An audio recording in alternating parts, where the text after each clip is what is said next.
knuffelen? Alsjeblieft, niet met dit weer, niet met deze warmte. Nou zeg. Nou hier, lees deze vol maar. Eerst airconditioning van Dijk en Maasbree en dan knuffelen we een keertje. Oké. Oh.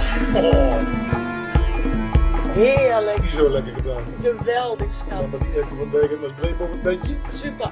Cool. Ook uw hoofd koel houden? Vraag dan voor de gratis offerte van Dijks Airconditionings in Maasbree. Kijk op www.toshiba-airco.nl.